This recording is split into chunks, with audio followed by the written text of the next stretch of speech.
मैं पंडित राजकुमार वाजपेयी, राष्ट्रीय अध्यक्ष हूँ लोकतांत्रिक युवा शक्ति पार्टी का। हमारी पार्टी की तरफ से माई भारत चैनल को हार्दिक शुभकामनाएं, बधाई। नया साल है, देश प्रदेशवासियों को क्या संदेश देना चाह रहे हैं? नववर्ष पे देशवासियों के लिए मेरी शुभकामनाएं हैं कि लगातार काफ़ी वर्षों से जो समस्याएं चली आ रही हैं उन समस्याओं का समाधान हो जाए, देश प्रगति के पथ पे अग्रसर हो, हमारी जनता खुशहाल रहे और इस कोरोना महामारी से सबको छुट्टी हो जाए, मुक्ति मिले। महंगाई इतना बढ़ा हुआ, इस पे क्या कहेंगे आप? कोरोना काल में सेवाएं नहीं मिल पाई, लोगों को ऑक्सीजन नहीं मिल पाया। एक तरफ मोदी जी, योगी जी कहते हैं कि हमने सारी व्यवस्थाएं ली। अभी जल्दी मेरी वार्तालाप हुई अनिल राजभर जो मंत्री हैं, उन्होंने कहा चैनल के 11वें शर्मा जी आप ले रहे हैं, हमने ऑक्सीजन घर घर पहुंचाया, तो लोगों की मौतें क्यों हुई? प्रदेश की कोरोना महामारी की जो व्यवस्था थी उसको कुव्यवस्था कहा जाए तो ज़्यादा उचित रहेगा, क्योंकि पूरे दुनिया में इतना बड़ा कोई प्रबंधन कहीं भी नहीं था कि हमारा मरीज यदि बीमार है तो हम बिना सीएमओ की परमिशन से हम उसको एडमिट भी नहीं करा सकते थे।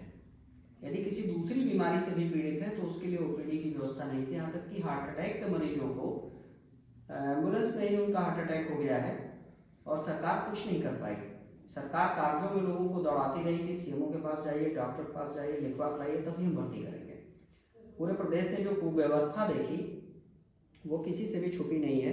पुराना दिन हम याद नहीं करना चाहते हैं, आंख में आंसू आ जाता है। दिन भर में सुबह से शाम 50 लोगों के फ़ोन हमारे पास भी आते थे कि भाई साहब सिलेंडर नहीं मिल पा रहा है, ऑक्सीजन नहीं मिल पा रही, दवा नहीं मिल पा रही, रेमडेसिविर नहीं मिल पा रहा है। ब्लैक मार्केटिंग हो रही थी चारों तरफ हर चीज़ की।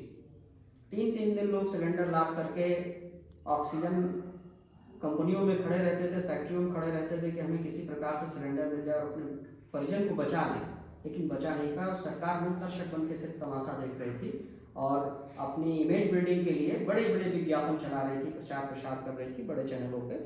और यही इनका काम है, सिर्फ इमेज बिल्डिंग करना, फोटो शूट कराना, इसके अलावा इनके पास दूसरा कोई काम नहीं। इससे बड़ा कुप्रबंधन पूरी दुनिया में नहीं था। अगर इनको अवार्ड मिलना चाहिए तो कुप्रबंधन के लिए मिलना चाहिए, प्रबंधन के लिए नहीं मिलना चाहिए।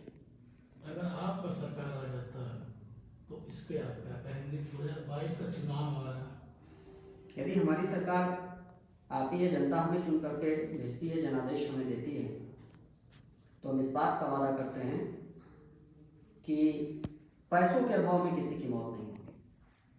हम मुफ्त शिक्षा और मुफ्त स्वास्थ्य का वादा करते हैं। युवाओं के लिए क्या कहना चाह रहे हैं? युवाओं के लिए फ्री एजुकेशन की व्यवस्था रहेगी, प्राइमरी से लेकर के हायर एजुकेशन तक फ्री एजुकेशन रहेगी। अगर विदेश भी युवा हमारे देश से पढ़ने जाता है तो उसका भी पैसा सरकार वहन करेगी, एक भी पैसा उसको पढ़ाई के नाम पे खर्च नहीं करना। चुनाव में फुल तैयारी आपकी है पढ़ने की? चुनाव में हमारी पूरी तैयारी है, हम सभी सीटों पे स्क्रीनिंग कर रहे हैं, हम सभी सीटों पे प्रत्याशी खोज रहे हैं। और आपके माध्यम से भी कहना चाहते हैं, जो साधारण परिवार के बच्चे हैं और राजनीति में जिनका जरा भी इंटरेस्ट है, दिलचस्पी है, वो हमसे संपर्क करें। हम उनको चुनाव लड़ाएंगे, उनको मंच देंगे और साधारण लोगों को विधायक, सांसद और मंत्री बना करके भेजेंगे।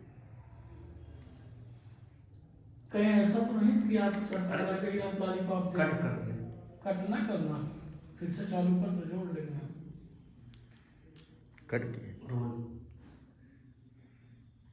भाजपा सरकार जिसे लॉलीपॉप दे रही है, फीता काटते हुए चली जा रही है।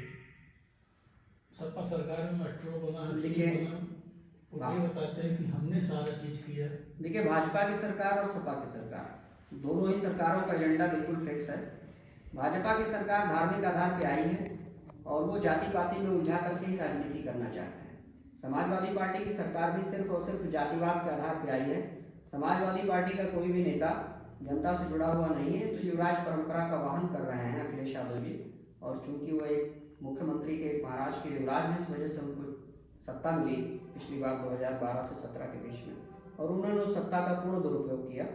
सिर्फ सफाई में नृत्य कराते रहे, जनता मरती रही, किसान भूखा सोया, मजदूर को एक टाइम भोजन नहीं मिला, लेकिन हजारों करोड़ रुपए सफाई नृत्य महोत्सव के नाम पे खर्च होते रहे। लोगों के ऊपर जांच बैठ रहा है, जांच पे जांच बैठ जा रहा है, जो इनके खिलाफ जा रहा है। जैसे भारत समाचार पे बैठा है। देखिए, आप एक बात समझिए, जहाँ तक देश का चौथा स्तंभ मीडिया है, समाचार है, समाचार के खिलाफ जांच करा के कोई कुछ नहीं कर पाएगा।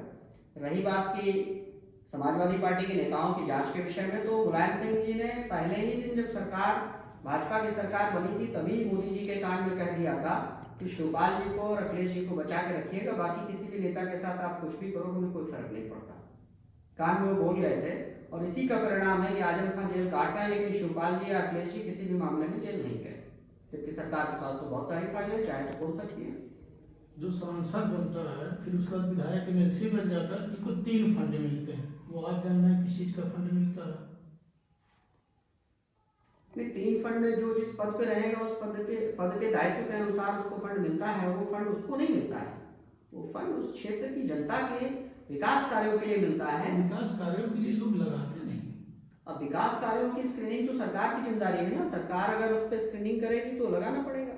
सरकार अगर उन्हें अवसर दे रही है न लगाने का तो नहीं लगाते हैं। आपने लॉकडाउन में क्या सेवाएं दी जनता को? हमने लॉकडाउन में जनता के साथ हम पूर्णतया समर्पित रहे, जहाँ तक हमारी रीच थी, जहाँ तक हमारी पहुँच थी, हम जो कुछ भी कर पाए, हम लोगों के लिए भोजन की व्यवस्था, लोगों के लिए मास्क की व्यवस्था, लोगों के लिए निःशुल्क दवाइयों की व्यवस्था, हमने सब कुछ किया है। और भविष्य में भी कभी ईश्वर ना करे कि हमारे देश में कोई महामारी या कोई इस तरीके की कुप्रबंधन की व्यवस्था उत्पन्न हो, कोई ऐसी समस्या आए, और अगर आती भी है तो हमारे सभी क्या नाम है पार्टी के पदाधिकारी और कार्यकर्ता और हम लोग सब लोग मिलकर के उससे डट के मुकाबला करेंगे, जनता के साथ खड़े रहेंगे। पेपर के लिए